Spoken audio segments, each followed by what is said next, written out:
Let's talk about a little bit of the main side effects of testosterone that people are usually weary about when looking into testosterone treatment. Absolutely. So a lot of people have concerns over side effects.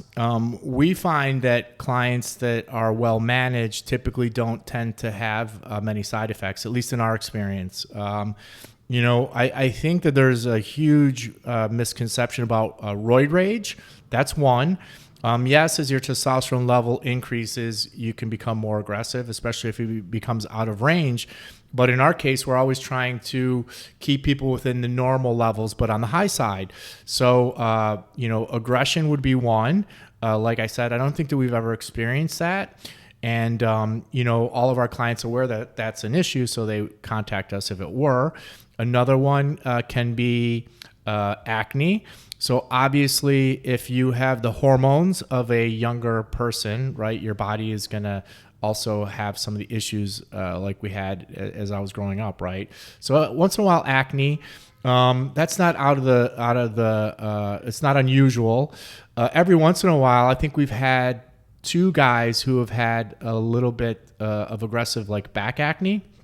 And for those guys, we just go through a process of changing the type of testosterone that they're using, as well as recommending different types of soap and different types of ways to sort of keep clean and take care of themselves. So that's another one that we haven't had too big of an issue with, but there have been a couple. Another one could be hair loss. So we're always telling guys to be cognizant of that.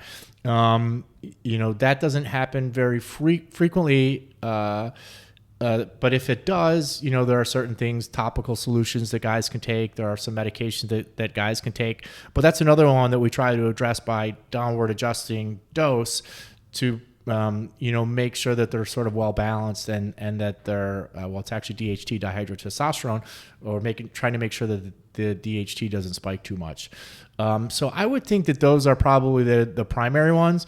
Obviously, everyone is concerned, and we'll probably do another video on this one, because this is a whole different topic, but the misconception of that guys are going to become huge bodybuilders.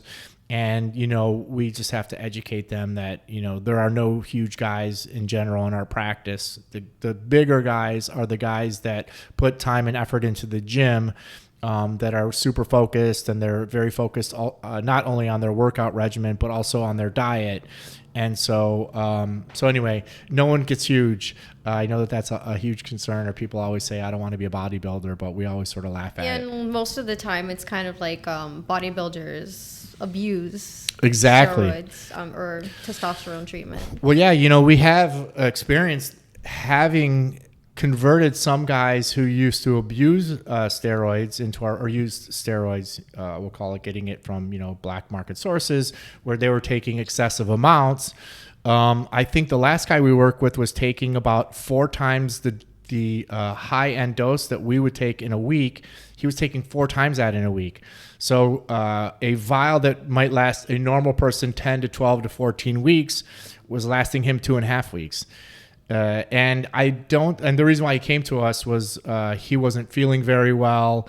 Obviously when guys are cycling on and off of these hardcore, steroids, and they're doing stacks of steroids, they're going to have mental highs, and they're going to do a cycle for 8 to 12 weeks. Then they're going to come off of it. They're going to have a lull. Their body's going to stop producing testosterone, has to rebound a while. So they're basically, cycling it's called a cycle. So they're cycling all over the place and at excessive, non-natural levels. And so those guys are the ones that experience more of the negative side of doing steroids. But yeah, you're right. And they're using unregulated, so it's just they don't even get blood panels done. They can't keep track of their cycles really, like when they get off, like how their body is taking all that in. And exactly. That's something that they don't do, and it's really important as well. We also have the guys who come to us that admit that they abuse steroids in their 20s, and then their system is messed up in their 30s. So sometimes guys that do steroids when they're younger, and they're doing it without any type of guidance, without any sort of rhyme or reason, they can negatively impact their body's ability to produce testosterone long term. And then they end up becoming clients of ours because they're, in their 30s, 40s, and they're dragging with very low levels of testosterone because their body doesn't produce testosterone anymore due to the abuse that they, put on their body back in their 20s. So we don't have too many of those guys, but we do see them once in a while. Yeah, and usually they call us freaked out. Yeah, exactly. So yeah, there's a wide range of people that we deal with. So we deal with guys who are older, who are just trying to get back to where they were. We have the younger guys that may have abused steroids, and then we have the young guys who also, for whatever reason, have low testosterone levels, whether it's environmental factors, diet, or they dig themselves into a metabolic hole. Well, thank you so much for that information. You can find the ADAM questionnaire in the link in the bio area, and follow us, subscribe. Yeah, like us. Notification, like us. Smash the like button. And let us know in the comments below if you have any questions or any topic you want us to delve into further. Absolutely. This was a Rewind podcast, and we'll see you guys in the next episode.